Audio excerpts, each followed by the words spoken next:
ఇందాక ఒక మాట ఇది ట్యాంపరింగ్ జరగలేదు అన్నారు. అయితే హిందూపురంలో ఒక నియోజకవర్గంలో ఒక వార్డులో 1100 ఓట్లు ఉన్నాయి.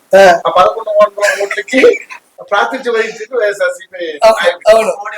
ఒక్క ఓటు పడ్డానికి కాదు, దీన్ని అడగాల. ఒక్క ఓటు పడ్డం వెనకాల అంటే వాళ్ళ ఫ్యామిలీ మెంబర్స్ కూడా ఆయన మోసం చేశారనా, లేకపోతే నిజంగా ట్యాంపరింగ్ జరిగింది? నీకు వర్షం తెలుసా? ఆ ఓటు కూడా అసలు కాదు, ఆయన మర్చిపోయేసాడు తాగి, ఆ మందు కల్తీ కొట్టి తాగి. ఆ ఓటు కూడా నువ్వు చెప్పిన వ్యక్తిది కాదు.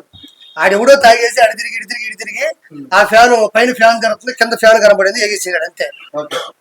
164 సీట్లు వచ్చారు, వాళ్ళకి ఎవరు ఓట్లు వేయలేదన్న. పూర్తి వ్యతిరేకత పూర్తిగా. ఇంకోటి పవన్ కళ్యాణ్ గారి ప్రసంగాలు, పవన్ కళ్యాణ్ గారు వదులుకున్న జీవితం, పవన్ కళ్యాణ్ గారు సినిమాల ద్వారా వదులుకున్న జీతం, ఇవన్నీ కూడా ఏదో వాళ్ళు ఇంకోలా తీసుకున్నారు. కానీ 100% భారతదేశంలో ఇంతవరకు ఒక పొత్తులో భాగంగా తీసుకున్న సీట్లు మొత్తం గెలిపించుకున్న ఏకైక చరిత్ర అవుతుందంటే ఓన్లీ పవన్ కళ్యాణ్ గారిదే. ఆయన ఈ రోజు ఇంకోటి చెప్తారా, పవన్ కళ్యాణ్ గారు పెట్టారు పోస్ట్ చూశారు.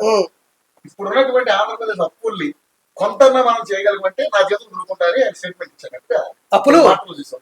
అప్పులు కొంచెం దాని నుంచి బయటపడాలంటే ఎమ్మెల్యే నా చేతులు నేను వదులుకుంటాను సిద్ధపడుతున్నాను, వదులుకోవాలా అని స్టేట్మెంట్ ఇచ్చారు. నాయన నీకు అర్థం కావడంలే. వీలైతే ప్రతి ఒక్కరు చేయాలి ఆ పని. ఆ అప్పులన్నీ తీర్చాలంటే ఎవరైతే ₹1,00,00,000 సంపాదించారో వాళ్ళు కూడా ఎన్నో ₹1,00,00,000 ప్రభుత్వానికి ఇవ్వాలి. ఎవరైతే తనకు కాదు ఇంకా చాలు అనుకున్నారు ఎవరైతే ఉన్నారో ఆ డబ్బులన్నీ ఇచ్చినా కూడా మంచిదే. అంటే వాళ్ళకి తెలిసేలా చేస్తే ఇచ్చేవాళ్ళు చాలా మంది ఉన్నారు.